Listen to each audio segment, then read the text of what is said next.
a little tilted. Is it recording? Men have the same rights worldwide, but the freedom of a woman varies depending on her country. And that's exactly why we need to keep fighting for women's rights, even today. Allow me to introduce myself. My name is Paola Torres. And when I first heard a quote I just said to you, it struck me because it reflects a reality that we don't talk about enough. Equality on paper is not the same as equality in real life. And what does this mean? A man can cross borders and expect his rights to remain the same.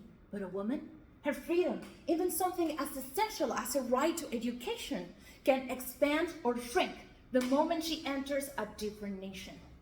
And why does this matter? Because if women, which represent half of humanity, still have to hope that their country has to respect a basic human right such as education, then what type of equality are we achieving if not a hollow and uneven one?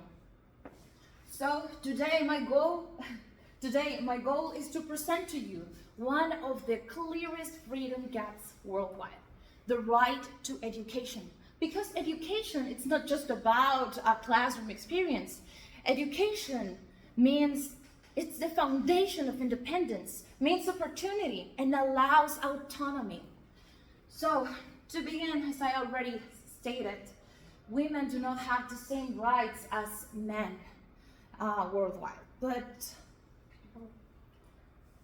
what I want to talk about to you is that according to Statista, governments mostly are responsible for providing education for their inhabitants, something that was historically considered a privilege. And this is important because this has helped raise literacy rates since 2000.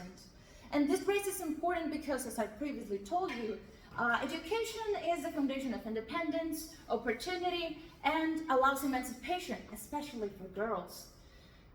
However, as someone that has researched educational and gender policy, I've seen how these gaps still persist beneath.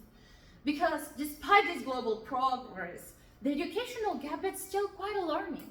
As according to UNESCO, since it reported in 2023 that only 57.7% of countries worldwide have explicit legislation that guarantees the right to education without any type of gender discrimination. In contrast, 16.5% of countries do not guarantee this right at all. And how does a right as basic as education has become a persistent sign of inequality in our world?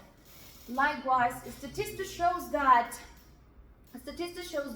upper completion of secondary school of women between 20 to 29 years old is higher in countries like Russia and Turkmenistan, but lower in countries like Guatemala and Kazakhstan. So that's the broader picture. Now let's get a little bit into the roots of the problem. The reasons behind this educational gap become a little bit more clear since factors and a lot of variables combine themselves, especially in low-income countries. Variables such as poverty, gender-based violence, and most importantly, practices like child marriage that continue to limit girls' access to education. According to, again, Statista, it found that girls in sub-Saharan Africa is one of the countries with, it's an area where it concentrates like a huge amount of, like the lowest female literacy rates, because these variables, as I previously described to you, they combine themselves, poverty and high adolescent fertility rate, which continue to undermine girls' education. Also, in conflict zones, the risk doubles, as girls are twice as likely to be out of school than those in stable zones. Please. And despite the facts and real-life situations that show the unfavorable state of women's rights, some people claim that they have already achieved legal equality and that we don't need to advocate for these rights any longer. Well, that is, of course, only only to those people that actually talk about countries with high gender global indexes, such as Finland or Norway.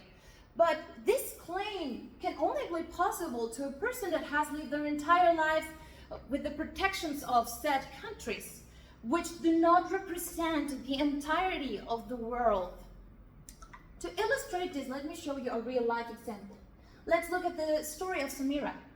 Samira is a teenage girl that lives in Yemen, considered to be the country with the lowest gender equality in the world. Samira was a 15 teenage-year-old girl that went to school, and she wanted to be a teacher when she grew up. However, conflict found her. What happened? Conflict struck her zone, and her school shut down. After that, her parents married her off at a really young age. Nothing dramatic, nothing that made national headlines. Just one girl whose future was stolen to one closed school door.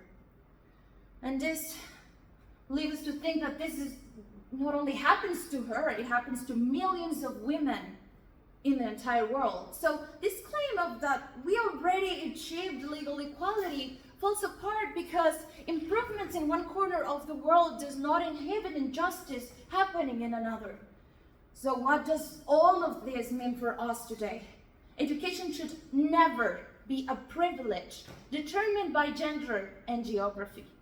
It should be something that should be given to every individual in the world and every girl.